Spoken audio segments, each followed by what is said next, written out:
마태복음 4장 23절에 보면 예수님이 이 땅에 오셔서 핵심적으로 사역하신 세 가지를 소개하고 있죠. 가르치시고 전파 또는 전도하시고 그리고 치유 사역을 하셨습니다.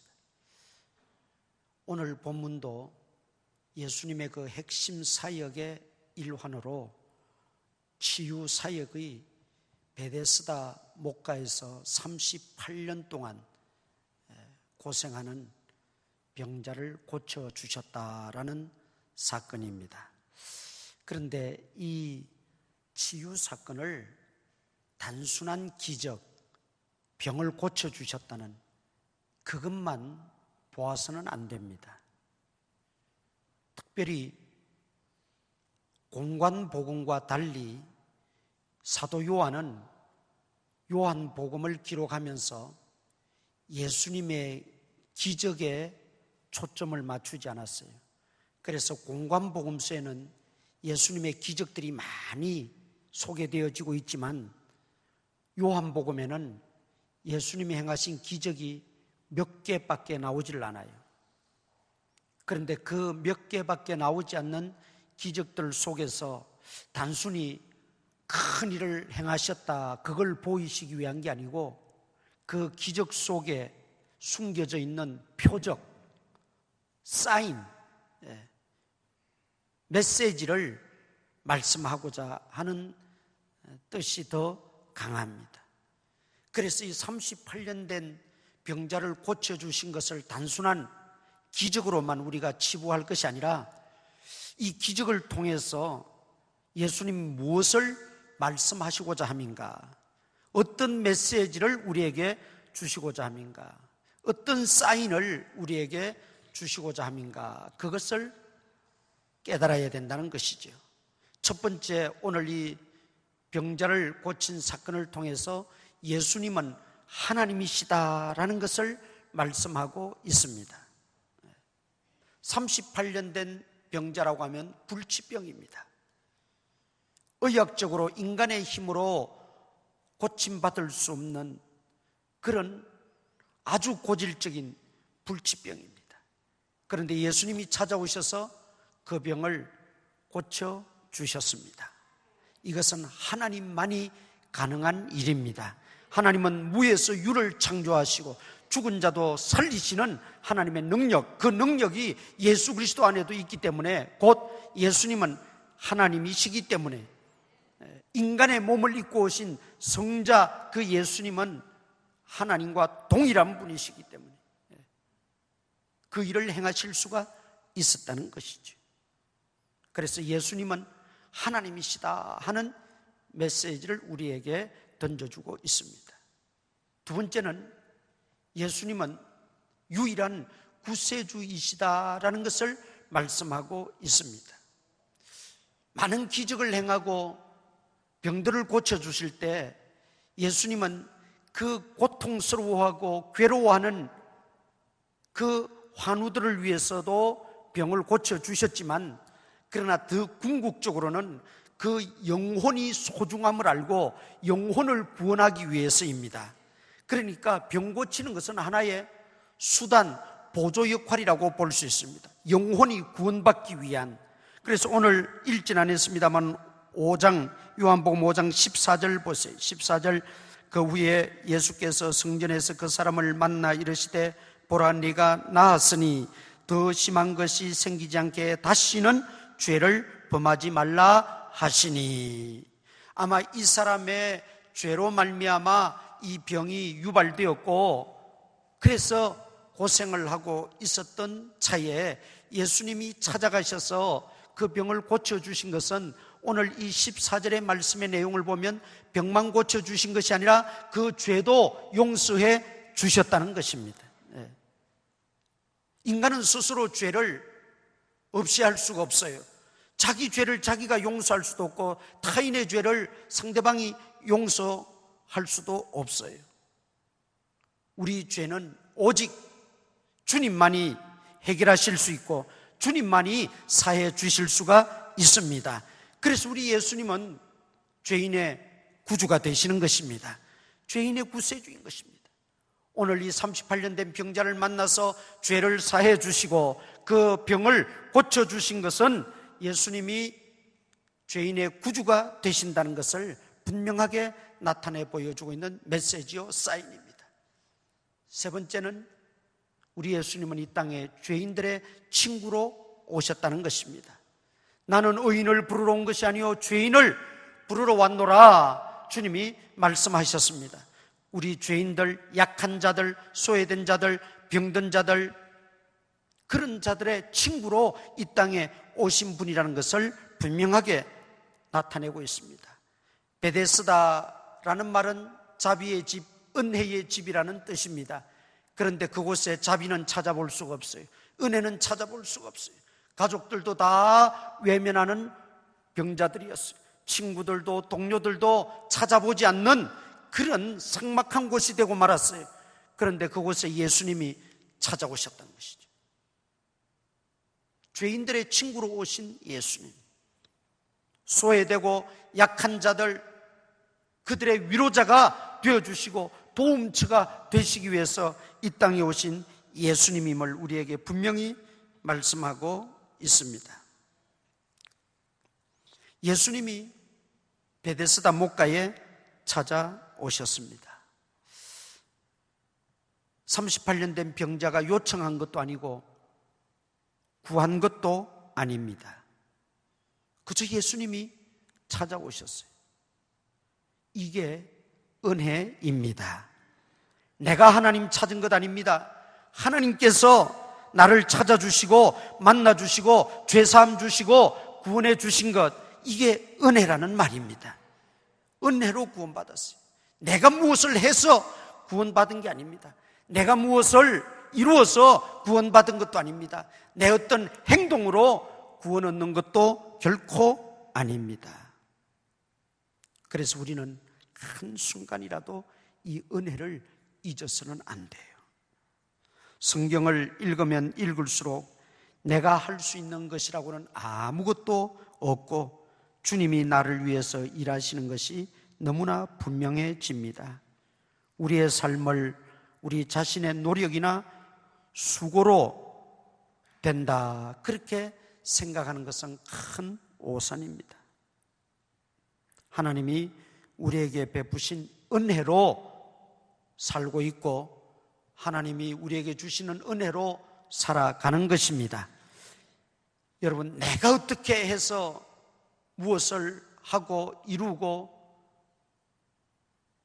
내가 어떻게 힘쓰고 애써서 모든 것이 된다고 생각하는 것과 하나님의 은혜로 내가 살아간다, 이 생각은 천지 차이예요.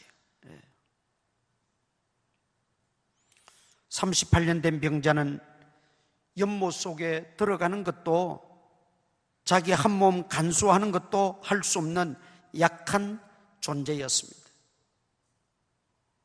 천사가 와서 물을 움직이면 그때 가장 먼저 들어가는 사람이 병이 낫는다 전설이지요.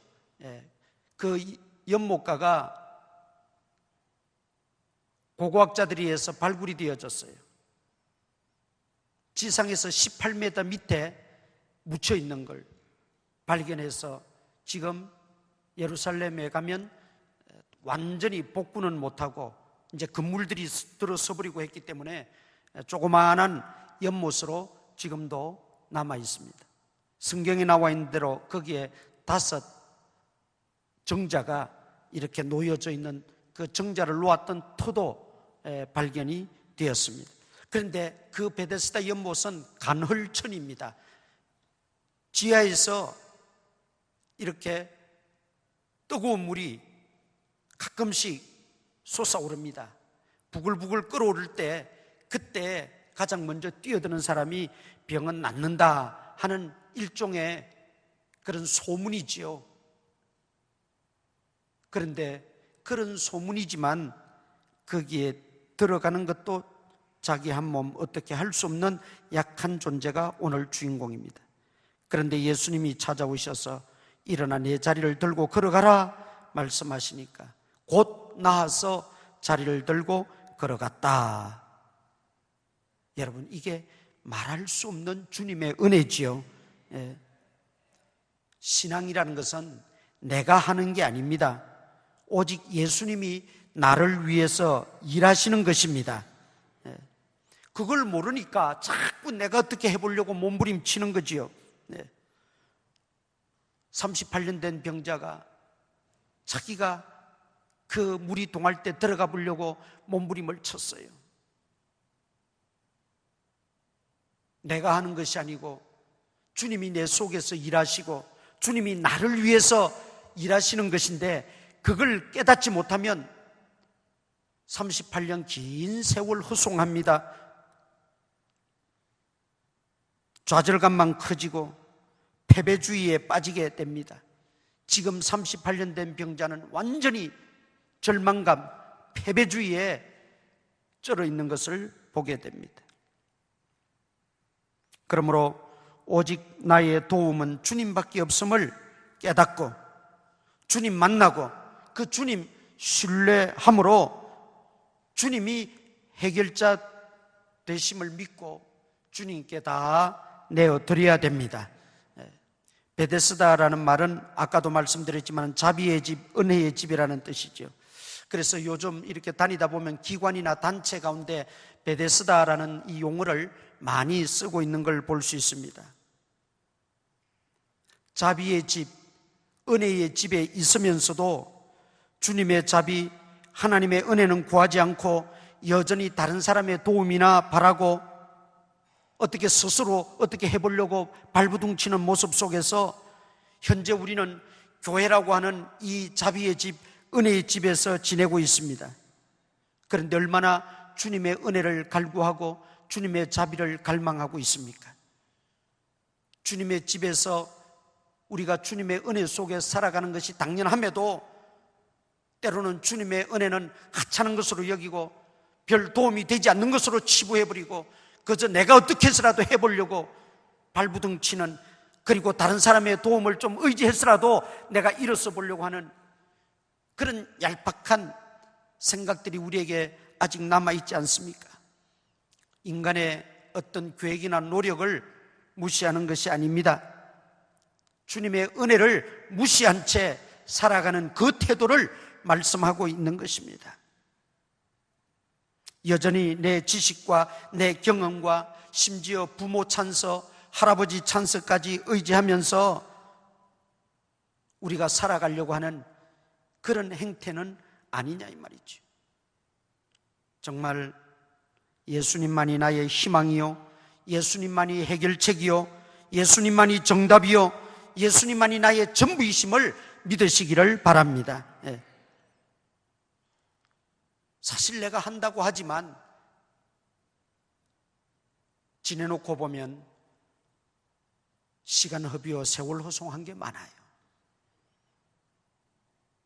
주님 의지하고 주님 신뢰하고 주님께 부르짖는 것이 때로는 어리석어 보이고 더뎌지게 여기고 아무런 결과물이 없을 것 같지만은, 그러나 그게 진짜 해결책이에요.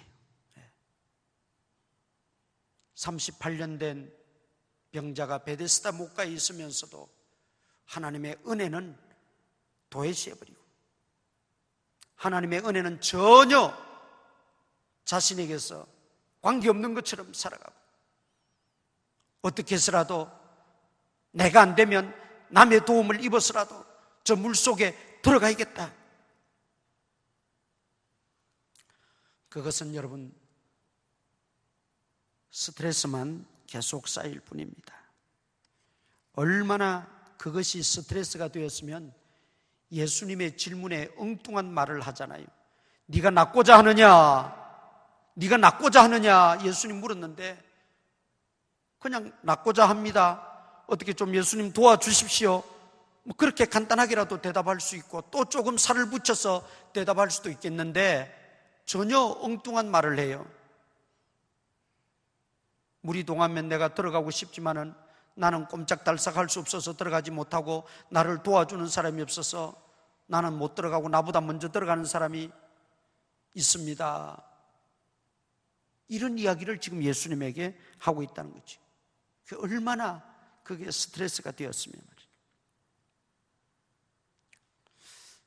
그런데 그럼에도 불구하고 이 38년 된 병자가 주님의 눈에 든 것이 하나 있습니다.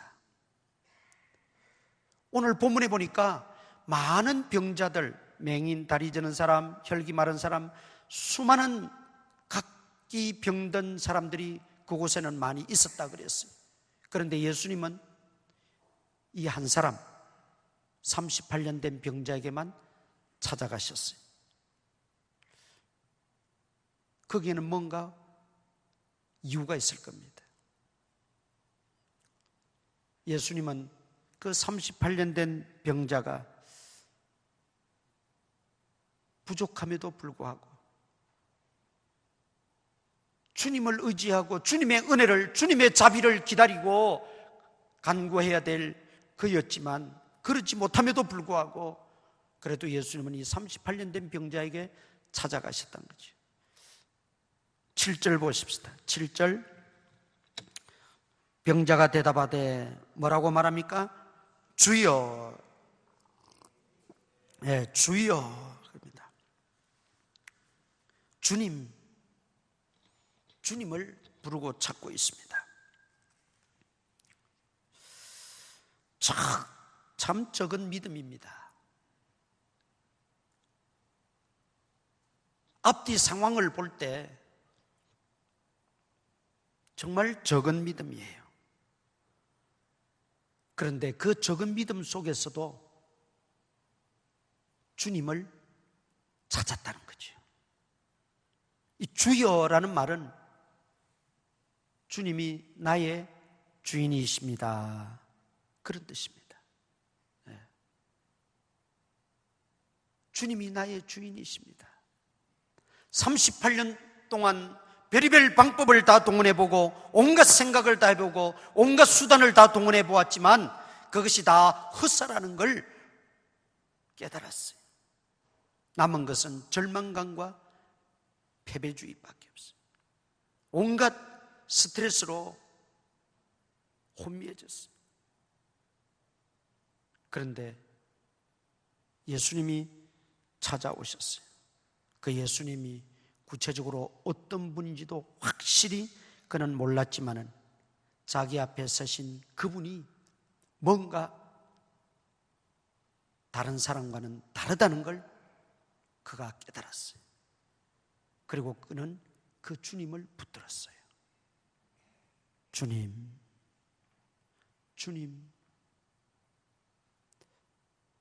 정말 적은 믿음이지만 그 속에 작은 씨앗, 작은 불씨가 일어났다는 게 중요합니다. 그걸 어떻게 알 수 있느냐 하면 8절 9절 보세요. 8절 9절에 보면 예수께서 이르시되 일어나 내 자리를 들고 걸어가라 하시니 그 사람이 곧 나와서 자리를 들고 걸어가니라. 걸어갔다는 거죠. 자리를 들고 38년 동안 누워만 있었어요. 꼼짝달싹할 수 없는, 누군가의 힘에 의지하지 않고서는 움직일 수 없는 그였습니다. 그런데 예수님이 자리를 들고 일어나 걸어가라 할 때 그는 예수님의 명령을 조금도 의심치 않고 순종했습니다. 믿음은 순종으로 반응해야 합니다. 순종의 응답이 없는 믿음은 온전한 믿음이 아닙니다. 작은 믿음이라 할지라도 적게나마 순종으로 반응하고 응답하는 것이 그게 정말 믿음입니다. 주님만이 해결자 되시고 주님만이 나를 고쳐주실 수 있다는 걸 적게나마 믿지 못했으면 적극적으로 응답할 수가 없습니다. 지금까지의 자기 생각과 자기 노력과 자기의 소원이 무익함을 알고 자기 생각을 다 버리고 예수님의 말씀을 선택한 결과 그는 기적의 주인공이 되었습니다.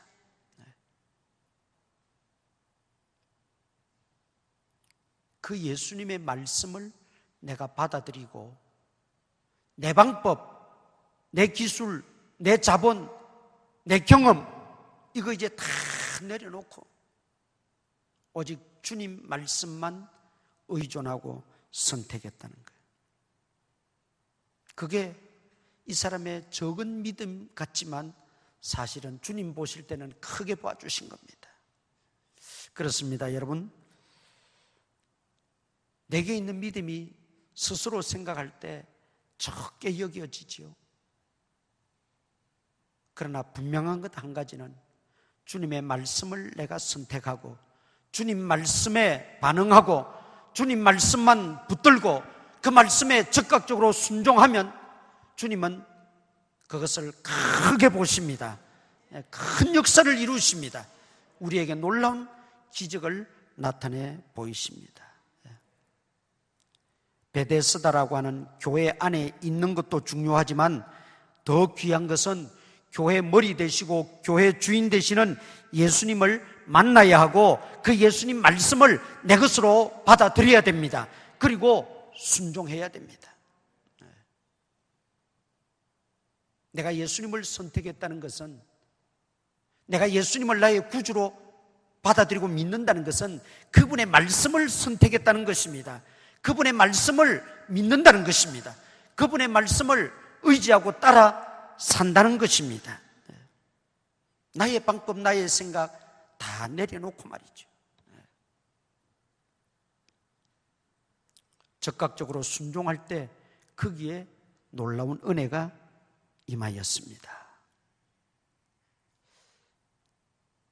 이 적은 믿음, 주님, 나의 주인 되시는 주님, 여러분 여전히 내가 주인으로 있지 않습니까? 내 인생에, 내 삶에 크고 작은 모든 일 속에서 여전히 내가 주인 행세하고 있지 않습니까? 주인 노릇하고 있지 않습니까? 이제는 다 내려놓아야 돼요. 예수님을 주인으로 모시기를 바랍니다. 예수님을 주인으로 모시고. 그 다음 이 38년 된 병자에게 또 하나 소중한 것은 간절함입니다. 간절함. 아까 말씀드렸지만 예수님이 네가 낫고자 하느냐 물을 때 엉뚱한 말을 하잖아요. 물이 동할 때 나를 못에 넣어주는 사람, 도와주는 사람이 없어서 내가 못 들어갑니다. 이 엉뚱한 말 같은데 그 속에서 예수님은 그의 간절함을 보았다는 것입니다. 그의 간절함을. 그 간절함이라고 하는 것은 다시 표현을 하면 포기하지 않는 믿음입니다. 포기하지 않는 믿음. 조상들 이스라엘 백성들이 광야 생활 한 만큼이나 그렇게 기나긴 세월 동안 그는 고통을 겪고 어려움을 당하고 소외당하고 절망감에 지내왔습니다. 그 정도 되면 포기할 만하지요. 그 정도 되면 절망에 빠질 수가 있습니다. 그런데도 엉뚱한 대답이었지만 살고자 하는 의지, 낫고자 하는 의지, 그 간절함, 포기하지 않는 그 믿음을 예수님은 크게 보셨습니다. 포기는 언제 필요하다 그러죠? 배추 셀 때나 필요한 게 포기입니다. 영국의 처칠 수상을 여러분 잘 아시죠? 2차 대전에 그 세계 대전의 영웅이고, 그 처칠은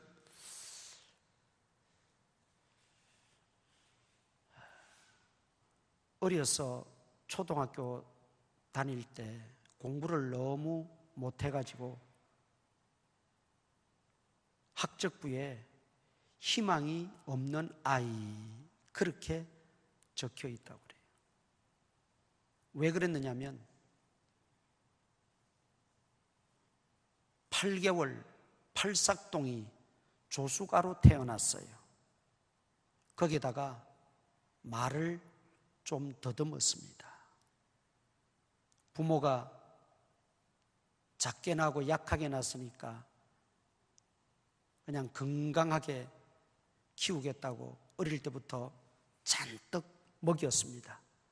그래서 처칠, 여러분 사진 보셨지만은 체구가 대단하잖아요. 어려서부터 비둔했다 그랬어요. 그러니까 놀림감이 된 거예요, 친구들한테. 그리고 몸이 비둔비둔해서 좀 이 행동이 느리니까 괜히 또 모르는 사람들은 그만하다고 또 핀잔을 주는 거예요. 그러니까 완전히 왕따에다가 손가락질 당하고 그저 어디를 가도 치이고 그런 신세였습니다. 중학교 들어가서는 영어를 못해가지고 3번이나 유급을 당했어요. 그리고 그는 원래 캠브리지 대학이나 옥스퍼드 대학을, 영국의 명문 대학에 가려고 열심히 노력을 했는데 거기도 떨어졌어요. 그래서 할 수 없이 육군사관학교에 들어간 거예요. 육군사관학교도 삼수해서 들어갔어요. 그리고 정치인이 되고자 꿈을 안고 여기저기 기웃했지만 누구도 받아주지 않았어요. 그리고 의원에 나갔다가 보기 좋게 낙선하고 그 다음 재수해서 당선이 됐어요.